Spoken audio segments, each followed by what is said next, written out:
but my focus is actually to reach out across the university. So anybody that is interested in talking about entrepreneurship or finding out more about it, doesn't make any difference what school you're in or part of the college.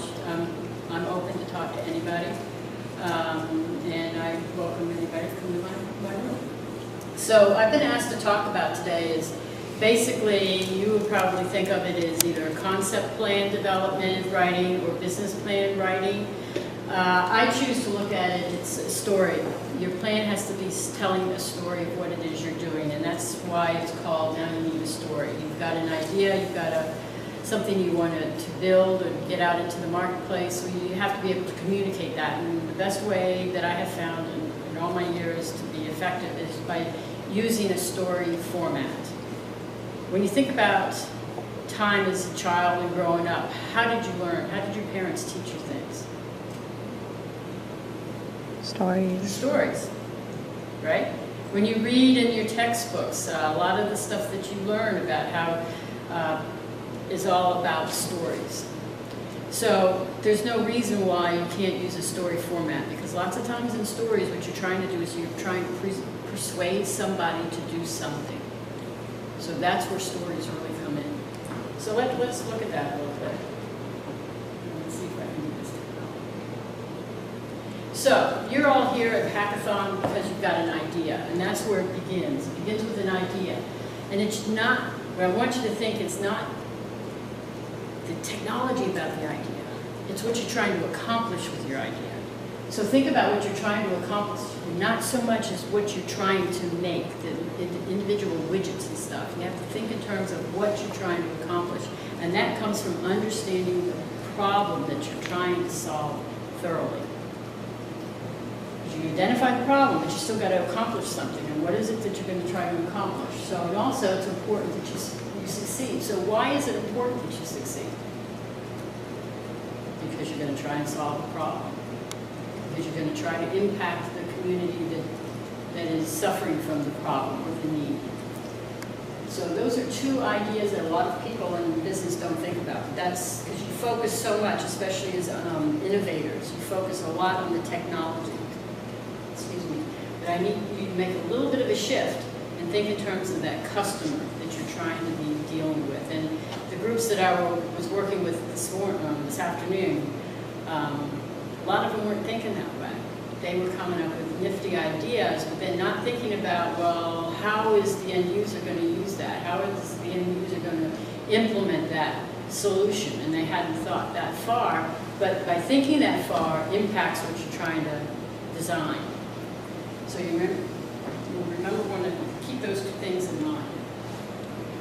So, as I mentioned, I use a story format, and we'll go into a little bit more detail about that, how it looks into a written document. But what the story format does is it's built around reminding people of what is, what the situation currently is, and you show them the path of what could be. And by doing that, you're setting up a conflict, which allows you to have a platform for persuading them to accept a new idea. So that's where a story format comes in, because that's what stories do. They set up and tell what it is and where it could be. And you're the path to the where it could be. So creating interest, what is, what could be. You want to connect with your reader, or if you're giving a presentation, you want to connect with your audience. To get them to change and to listen to you, you want to connect in a way that it evokes an emotion. Because then you've got them bought into what you're trying to say, what you're trying to accomplish.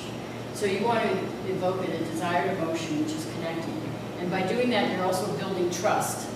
You're building credibility, because you're setting the stage. You understand where you are.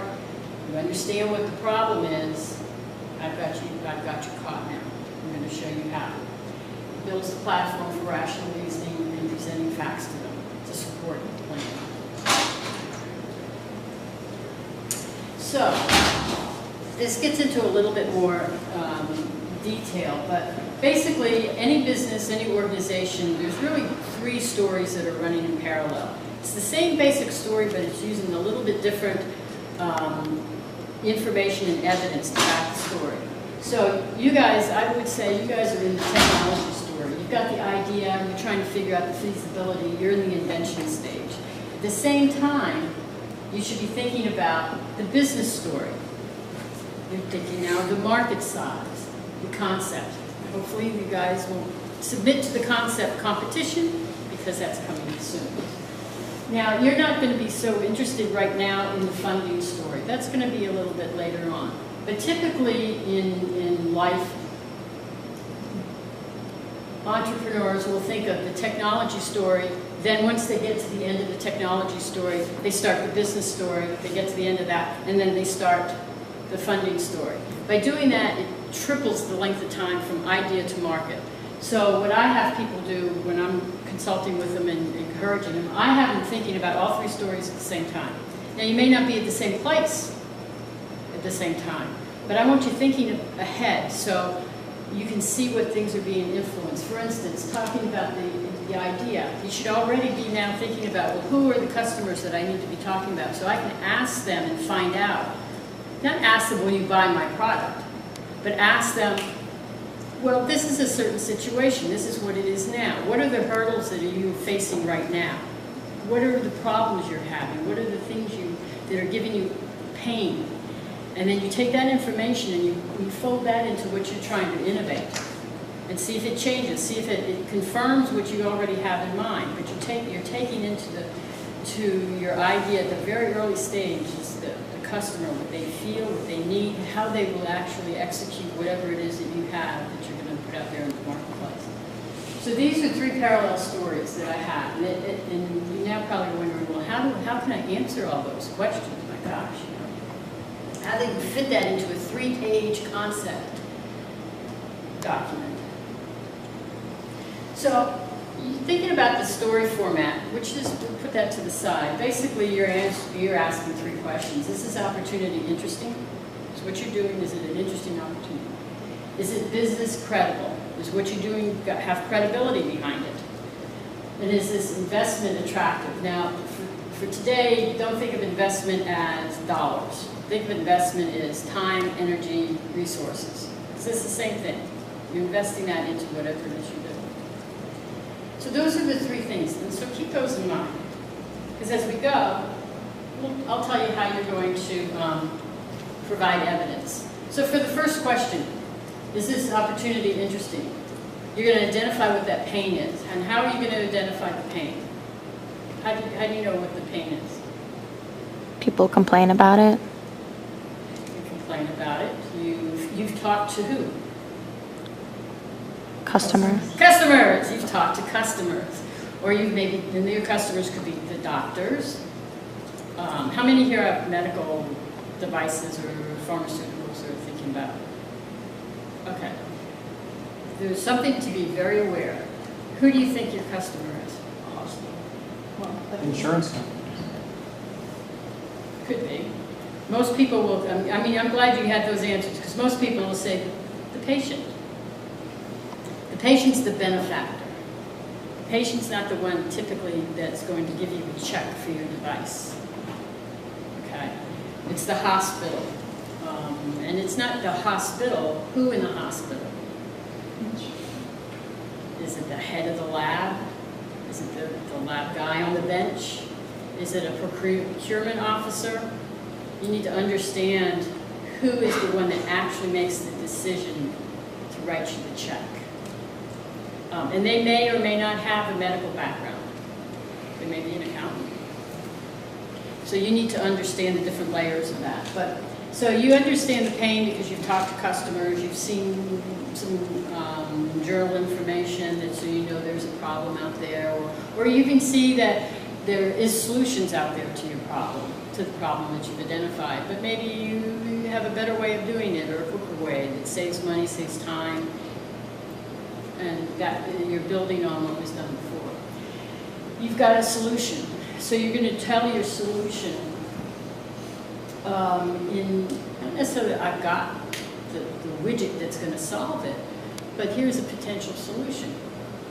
And you're going to talk about the customers that you've done your customer research. And customer research is not a blog. Customer research is not talking to them on a telephone or emailing them. Customer research is sitting in front of that customer and talking to them straight face to face. And not just talking to 2 or 10, it's talking to 50 to 100. Because you'll be surprised how little variation you get when you only talk to a set of 10. But if you're talking to a set of 50 to 100, if not more, you'll really get a better feel for what the real market is like, and then especially at this early stage. And you know, I know it's a hard thing to do, but it's possible. And I can tell you a story of when I did my first real medical device customer call. My background is not in medicine, and I was tasked with doing a customer survey and talking to as many customers as I could. And I went face-to-face with labs and a medical device for the detection of infectious diseases. And I needed to find out exactly who would be paying me for that device, what their problems were in the lab. And I had to, first thing I did is I thought, oh, I'll just buy a list of names and call them. Well, I didn't realize that half the people on that list had moved to different organizations, so half the time I was, no, they don't work here anymore. No, they don't work here anymore. So then what do you do? Okay, so I had exhausted all the people at Martha Jefferson and all the people at UVA, and they're friendly people, they're going to tell me what I want to hear, so I wanted to talk to some other people. So I actually looked up all the names and addresses of all the clinical labs across the United States and found out who the lab directors were, found out who the procurement people were, and also talked to people on the benches that were in that particular area and called every single one of them up. Now I had a challenge because they all had gatekeepers. Do you know what a gatekeeper is? It's like a secretary, receptionist, or somebody, a nurse that would be a gatekeeper to the doctor, because I wouldn't talk to the doctors in most cases. I'm not Dr. Pyle, so I didn't have credibility in their eyes. My CEO, she said, I'm Dr. Eisenhower, I have a microbiology degree, you know, she had instant credibility. So I had to figure out a way around that. Eventually did. And then I was able to get right through. I didn't have any trouble with gatekeepers, and I got to talk to the people. And then some of these people were across the United States, so what I did is I went to a couple of seminars, trade shows, and then made sure that I knew who was in what area of that trade show, and I made appointments to see them all. So I got to see most of it. But that's what I did to verify. And it was really interesting information, because what we thought was our main product wasn't. We ended up pushing a third product line up higher, and that was the product line that actually got us noticed so the company could be bought. And from bench to when the company was bought was 7 years. And that was extremely fast for a medical diagnostic company. So it's very important, I can't stress more, customers. Market, in this case, this is market research, not marketing, ads. This is actual market research that you need to figure out what your competition that goes in there, so you make a competitor comparison table. A features chart, you want to know exactly what your competitors are doing, what they're doing well, what they're not doing well, and then see how you fit in there. So those 5 things will provide you the evidence to answer that question. So let's go to this next question. Is this business credible? Well, this is where it comes interesting, because it has nothing to do in some ways to the widget you're building or the service you're providing, but it has to do with how you're going to actually execute on your solution. What's your strategy to market? You've made a wonderful solution, but how are you going to get it to the customer? What's your path of least resistance? Is it big ads in magazines? Is it web-based? Is it word of mouth? And you have to take into account when you first start out, you know, funds are small. So what creative ways can you get a big ad in a book or a magazine? I found that I was doing favors for different people. You know, I'll help connect you with this person, but can you get me into this? Can you get me a 1/4-inch ad in this paper? Can you get me this? So you do a lot of favors for people, and that's how you get started out. Operations. That's the daily. That's your day-to-day activity of keeping your organization running. What goes into that? How are you going to manage that? When do you hire the people to do that? As technology type people, you may not have accounting background, you may not have law background, you may not have all these extra things. How do you tap into that? You can't hire them all at the same time, so how do you have that into your game plan? Management, it's your management, typical thing. Who you're going to hire, who's in charge.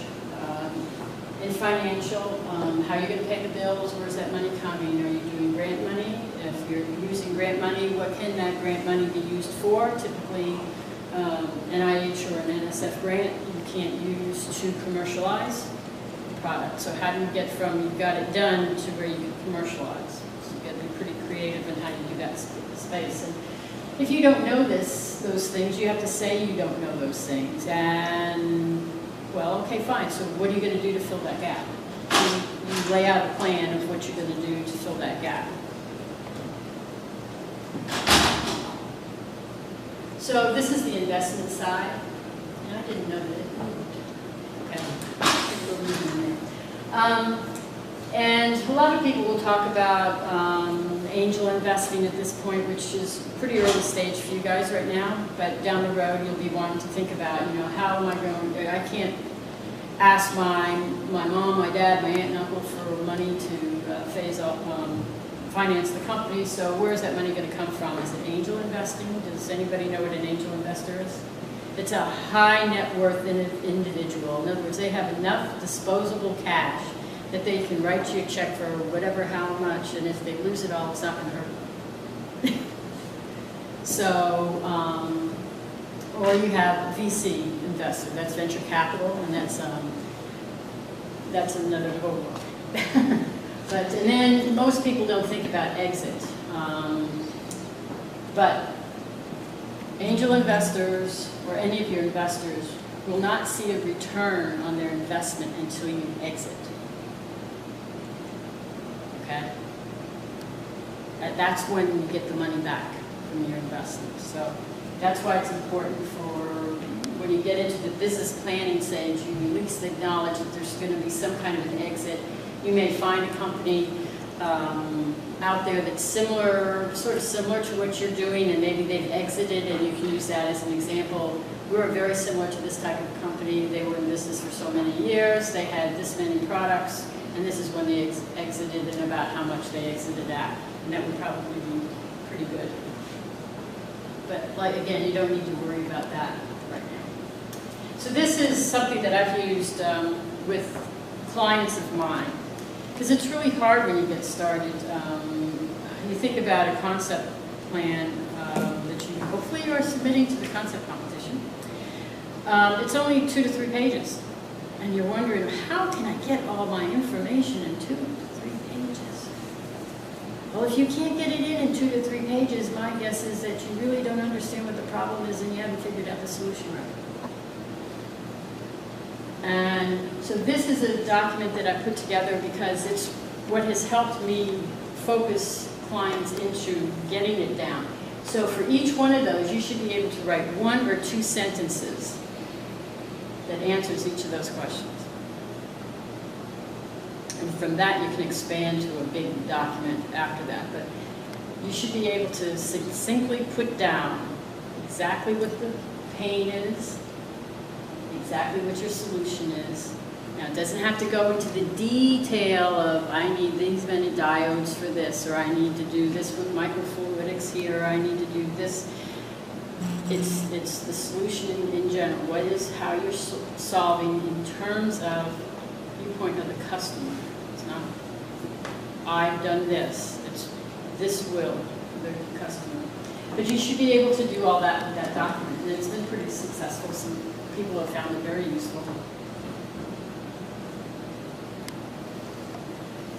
And so I put this up because I think it's really important to stress. It's not about the solution. You can't identify the solution really well. Or, excuse me, if you can't identify the problem really well, then your solution won't make any difference because the solution won't match your problem. Okay? And sometimes you'll find that you have this big problem, and I suggest that you try to chunk that problem into smaller problems and focus on step by step, and maybe focus on one piece of the bigger problem. Because sometimes we get just overwhelmed because there's just huge problems out there. Ebola is a big, huge problem, but there's many solutions they're trying to do, but they focus in on one or two small things. Otherwise, it can be pretty overwhelming. And it's not, I'm sad to say, it's not the technology that's the real value, it's the value it goes to the customer. If the customer doesn't see value in it, then it doesn't make any difference because they won't buy it. You may think it's the greatest thing, but if you can't educate your customer to where they see the value, you may think, well, oh, they just don't get it, they're not smart enough. That's not their problem. It's your problem. They've got to see the value. Any questions? Specific questions? So, I liken sort of businesses to cars. So you have the engine, and that's all the stuff like the operations that keeps the machine going. And you're the driver, you're trying to direct it different places. And you've got your chassis, your different structures that you can hang your different pieces on. But a lot of people don't think about the tires. If you have flat tires, you're not going to go anywhere, right? Yes! So, you have to have clarity of purpose. You make sure that you stay focused. It's really easy for beginner entrepreneurs, to say, oh, I'm going down this path. Ooh, shiny light.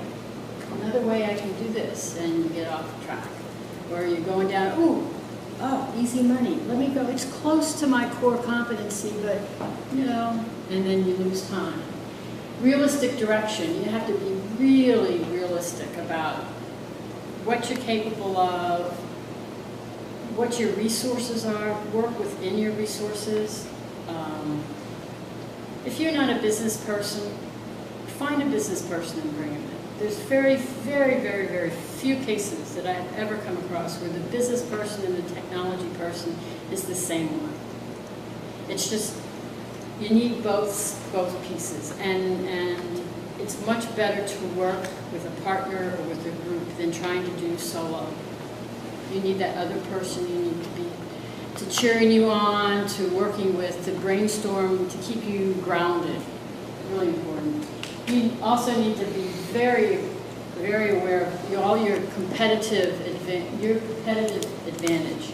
You need to know what your competitors are doing. Even if it's not in the first tier of competitors around you, there's second tiers around you. And I'll explain that. Think about Coca-Cola. What's a competitor of Coca-Cola? Pepsi. RC. Those are all dark colas. What about 7-Up? Right? Okay. What about iced tea? That's a competitor. It's something you drink. Anything you drink is a competitor of Coke. So think of that in terms of rings around your competitor. So if there's a problem out there, I guarantee you somebody's trying in some way to solve that problem, or the customer has figured out some way to solve it. It may not be good, may not be effective, but they're doing something. You need to figure out what that something is and make sure you're aware and that you keep the competitive advantage above that. So that's a tire. And then distinctive competency is critical. You need to make sure you have the people around you that have the smarts to support what it is you're trying to do. And if you don't have it within your group, you need to find out who it is. If you can't afford to have them in the group, you need to make them your bestest friend and be on maybe an advisory board or your board of directors or some kind of a mentor. It takes more than one person to build a successful business. It takes a diverse group of people to build a successful business. And I would tell you, and you just look at Steve Jobs. He had not only computer people, but he had design people that had no necessarily computer science background, but they were into design. So it took a very diverse group to make Apple as successful as they are. Okay? So, any questions? I couldn't have answered all your questions. How about on projects that you're working now? You're working on some design ideas. Does anybody have any? I've been poking holes in designs all day, so anybody have something I haven't talked about that I can? Yes. You mentioned that when you started out, you had to get that credibility for interviewing people who had gatekeepers. Could you actually explain what that means and how can we as students, or even we're going to graduate eventually and maybe have to do something like this? How do we do that? As students, you have an easier way of building that credibility because you can say, I am a student at the University of Virginia and I'm doing a research project on such and such, and I understand that Dr. So-and-so is the top leader in this region. That's easy for you.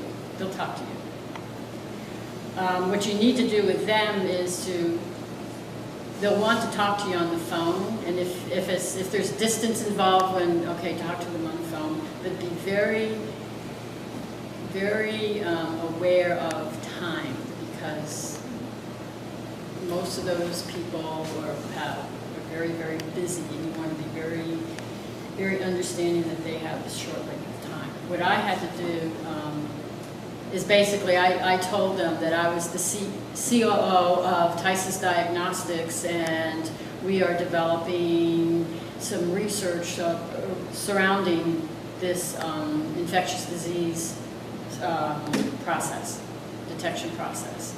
And I understand that this lab this is one of their main areas, and I would like to talk to the director to find out some information about the purchasing process and all that kind of, and then I was able to get in. Yes. When you're talking to these people or talking to the customer to find out more, are you talking to them about their needs, or you were saying that you found out that the product that you were marketing wasn't the product that they wanted? How do you get around, in general, passing your idea by somebody without completely disclosing what it is? Well, one thing is never disclose any of the nitty-gritty details. Mm-hmm. Never disclose that. If you do any kind of paper, even when you do a concept paper or business plan paper, never disclose the nitty-gritty details, because then you run into trouble if you have something that needs to be patented. Basically, you frame open-ended questions. You ask them, when you get past the gatekeeper and you get to them, you ask, well, what's your area? Is it the area that you're doing your problem in? For the concept art? Yeah. For this? I mean, ours is less large questions. Okay. So you ask them, what issues have you popped up with your patient group? Your patients coming in and presenting with certain issues. What procedures are you using to determine certain things? And do you have any protocols for the different types of devices or the different detection systems out there? Why are you choosing one over another? Is there a particular reason why you choose one over another? Mm-hmm. If there was something out there that was faster, cheaper, better, and it was FDA approved, would you do it? Or would it be a consideration? That's sort of how you do that. That make sense? Mm-hmm. Yeah. Unless anybody else has any other questions, I think it would be helpful to go back to that form that you had of all the different things and just like The different stories. yeah, and just maybe like some examples of what we might say for that. That one. Yeah. Can we do it for your device, the thing you're selling? I'm trying to remember what we did. I wish I could. Pain.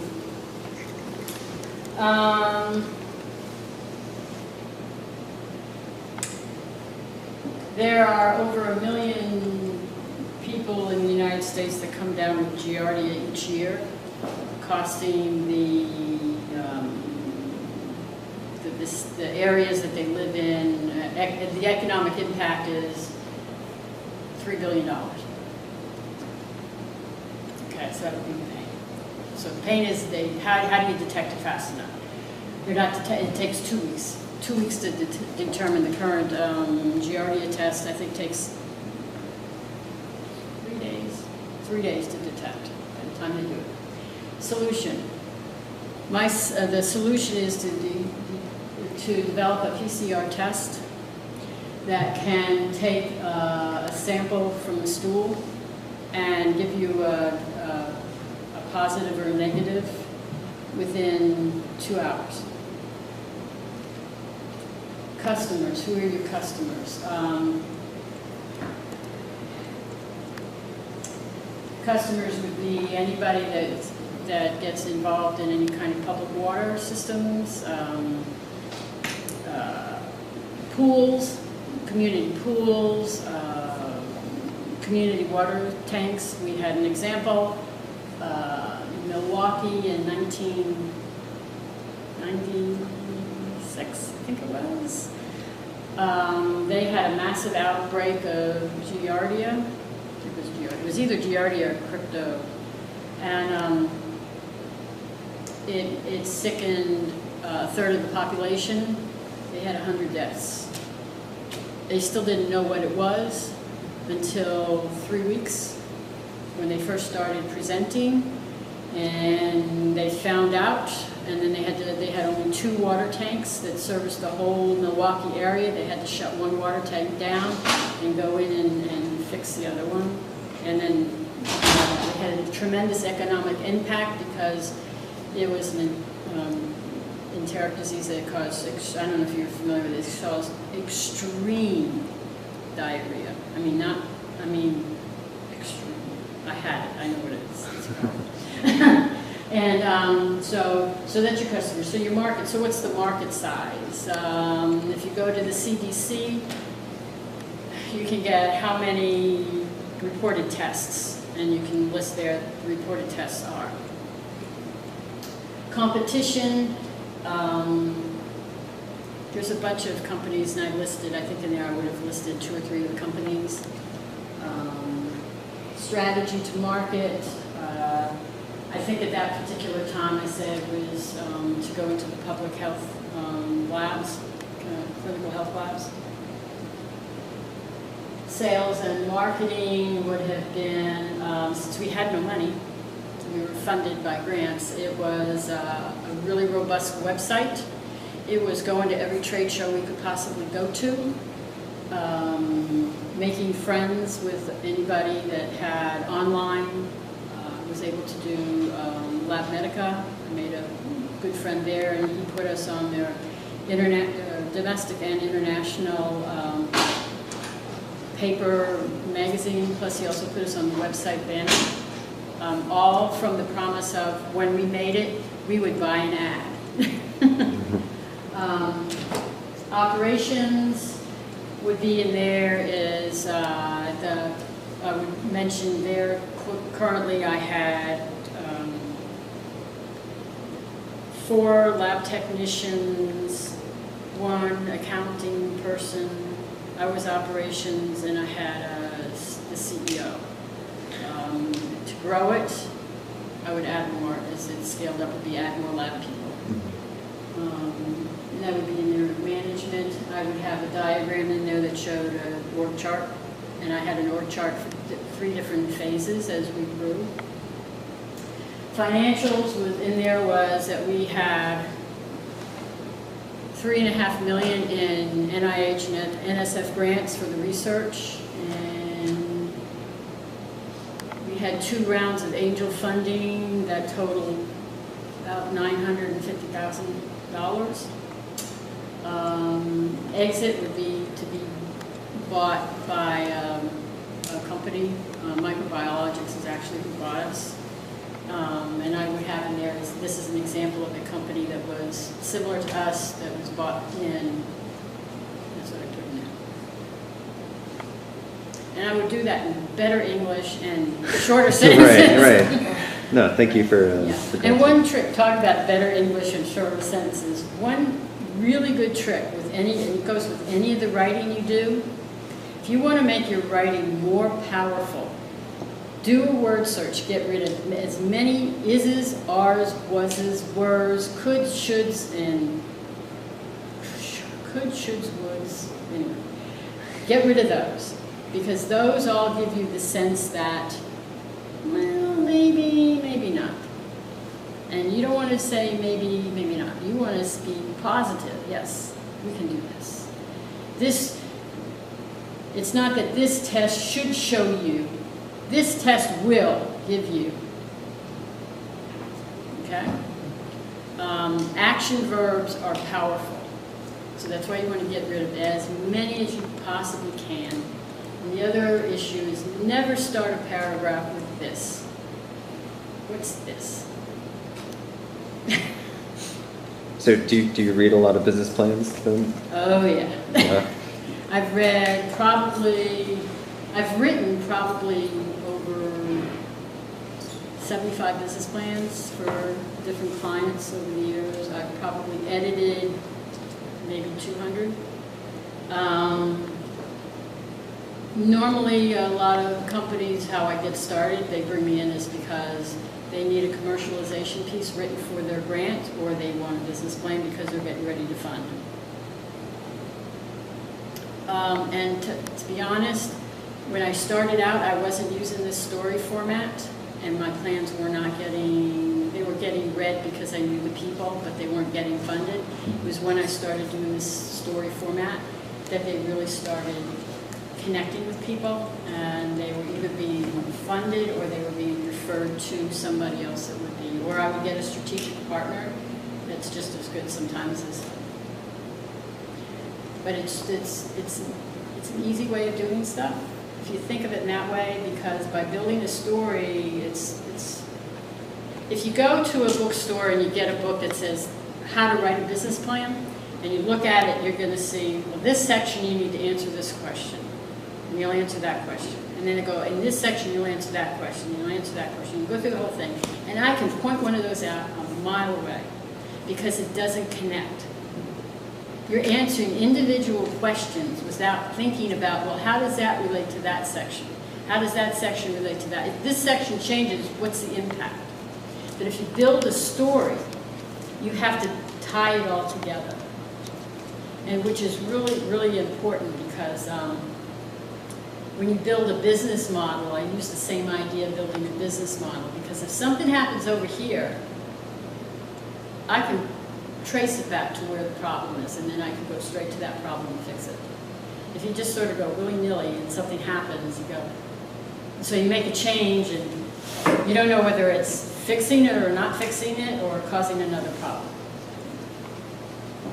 So, and then I always keep a marble notebook because I'm technology challenged, but I write everything down that I do.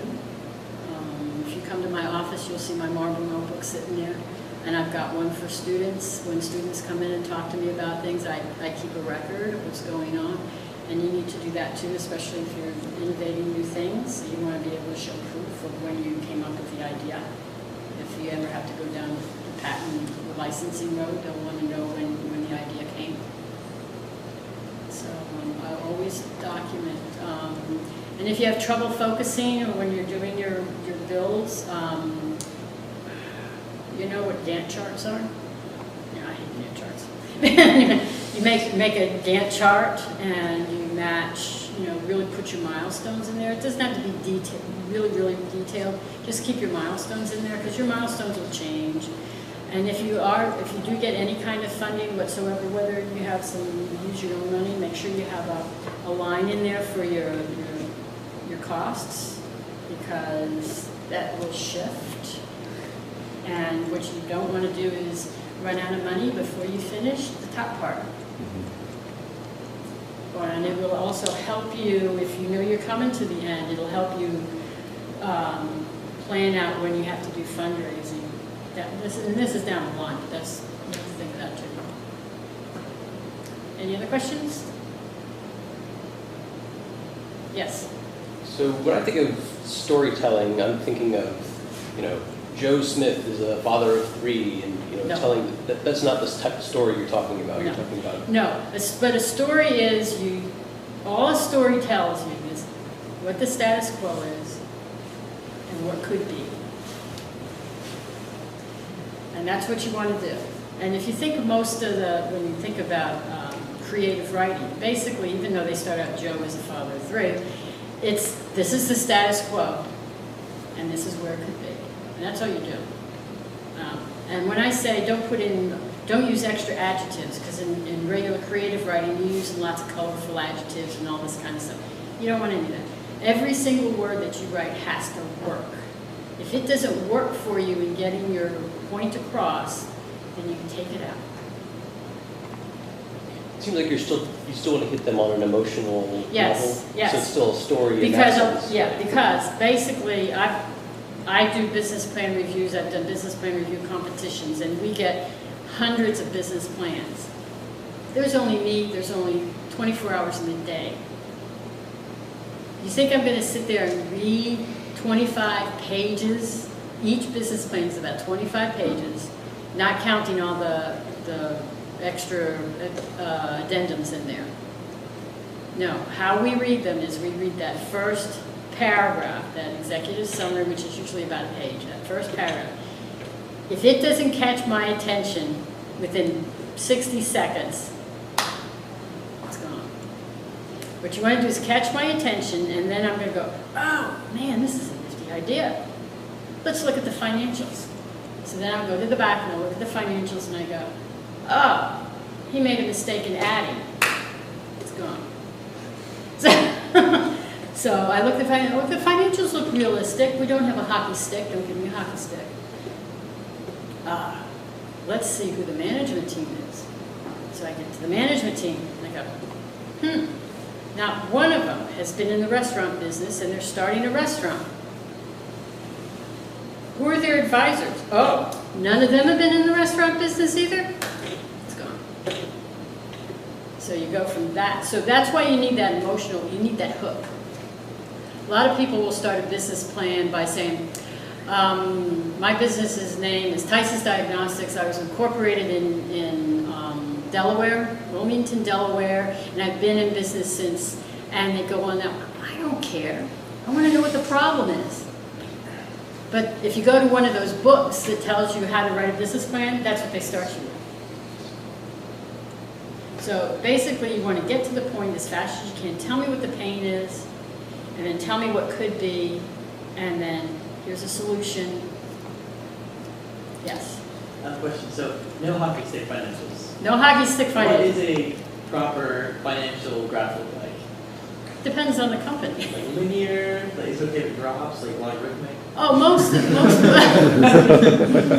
Otherwise, hockey stick is good. It's like, we'll break even. No. Like Well, you have to think about it. In the beginning, you're gonna get a pile of money, and normally you'll go and it'll go down because you've got a lot of upfront expenses. That makes sense, right?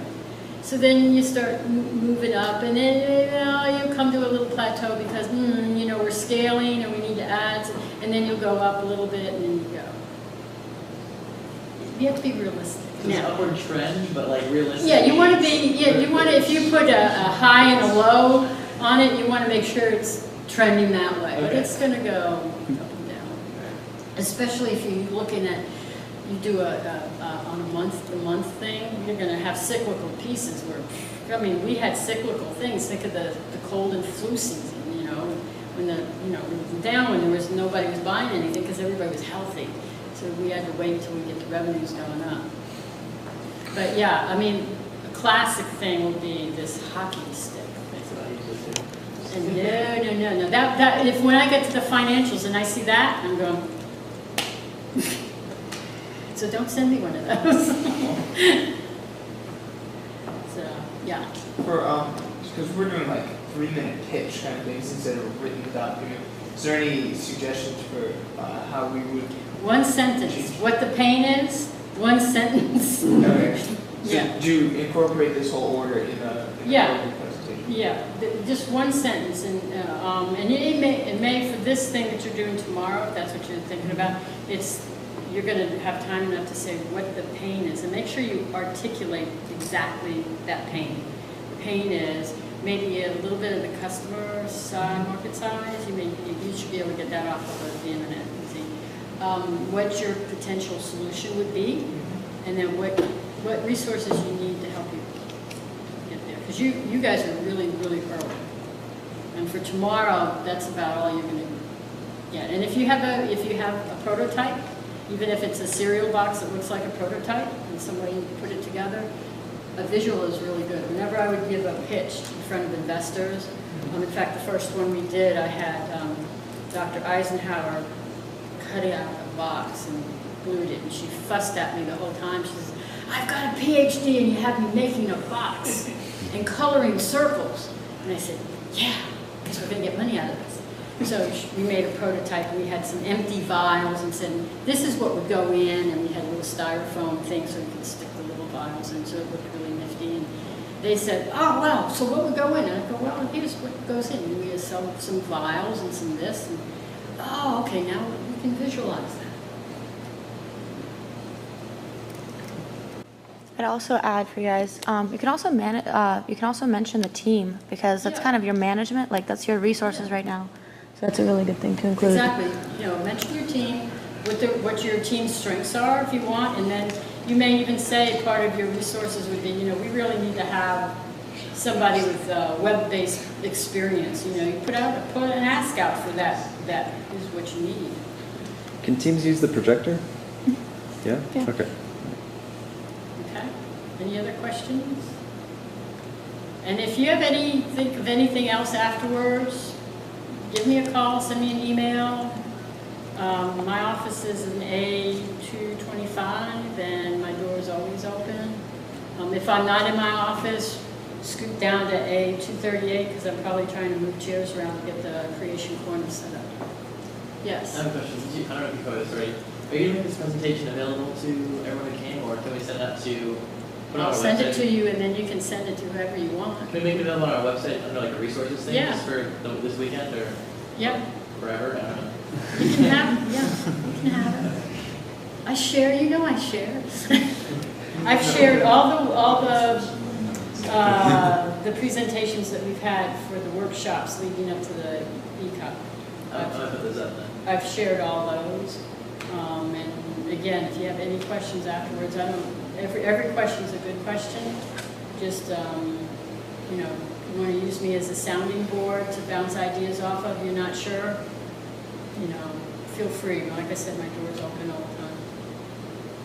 Maybe not on weekends, but during the week.